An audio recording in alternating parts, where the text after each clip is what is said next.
안녕하십니까. 가슴 따뜻한 이야기의 이양민입니다. 오늘은 넘어졌을 때 이 상처가 나잖아요. 그럼 그걸 어떻게 해야 되는지에 대해서 좀 말씀을 드릴까 해요. 찰과상이라는 거는 넘어지면서 어떤 거친 표면에 내 피부 일부분이 손상을 받은 거예요. 근데 이 손상을 받은 게 굉장히 거친 표면 때문에 찢어집니다. 근데 이게 날카롭게 싹 찢어지면 그냥 꼬매면 끝나는데 이게 굉장히 지저분하게 그리고 하나가 아니라 넓은 부위가 손상을 함께 받아요. 그리고 넘어지면서 발생하는 그 열 때문에 화상도 같이 생기게 되면서 이 찰과상이라는 거는 복합적인 상처라고 보시면 돼요. 그래서 치료는 화상 치료처럼 해야 되는데 화상 치료보다 더 복잡하게 들어갑니다. 그래서 이 찰과상을 입었을 때 여러분들이 아셔야 될 거는 이거를 내가 치료할 수 있을까? 아니면은 병원에 가야 될까? 이거를 잘 판단을 먼저 하셔야 돼요. 그리고 이거를 결정함에 있어서 제일 먼저 고려를 하셔야 되는 거는 어디서 넘어졌냐입니다. 자, 예를 들어서 흙바닥이나 아스팔트에서 넘어졌어요. 그러면 거기에는 아주 미세한 모래들 아니면 이물질들이 굉장히 많이 들어있어요. 그래서 그런 데서 넘어지게 되면은 미세 입자들이 상처에 다 박힙니다. 그리고 상처 안쪽으로 침투해 있고 그것들뿐만이 아니라 세균들이 같이 들어가 있어요. 예를 들면 화상 같은 경우는 그냥 피부 손상만 돼 있는 상태이기 때문에 균이 안 들어가게 예방적으로 치료를 하면 끝납니다. 하지만 이 찰과상은 이미 세균들이 많이 들어가 있어서 굉장히 지저분할 수가 있어요. 그런데 이게 그냥 맨질맨질한 바닥에서 넘어졌다 아니면 그냥 흙은 거의 없는 그런 바닥에서 넘어졌다. 그러면은 그런 거는 상당히 깨끗하게 됩니다. 세균 감염이 별로 많지가 않아요. 그런 경우에서는 본인이 치료를 할 수가 있는 겁니다.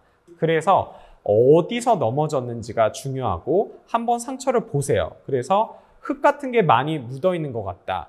그리고 진물이 많이 난다. 그리고 범위가 굉장히 넓고 딱 봐도 너무 심한 것 같다. 그러면은 본인이 하시면 안 되고 병원에서 치료를 받으셔야 됩니다. 반대로 범위가 아주 넓지 않고 그렇게 심하지 않은 것 같고 흙 같은 것도 별로 없고 깨끗해 보인다. 그리고 줄줄줄 흐르는 진물 같은 것도 별로 없다. 그러면 집에서 충분히 하실 수 있는 겁니다.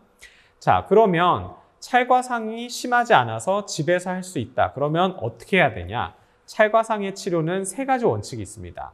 세척, 소독, 보호. 이 세 가지만 기억하시면 돼요.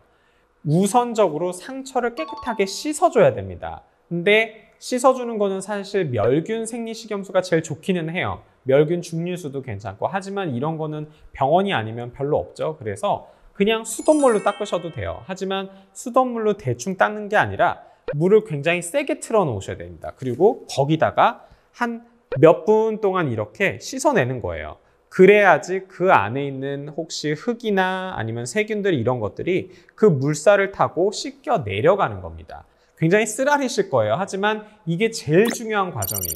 응급실에 제가 옛날에 근무할 때 정말로 몇 리터를 갖고 거기다 계속 주사기로 쫙쫙쫙 쏘면서 이렇게 씻어낼 정도예요. 원래는 그렇게 해야 됩니다. 그래서 그렇게 잘 씻으면 사실 문제가 안 될 가능성이 훨씬 높아져요. 감염의 위험성도 낮아지고 흉터 발생 가능성도 훨씬 낮아집니다.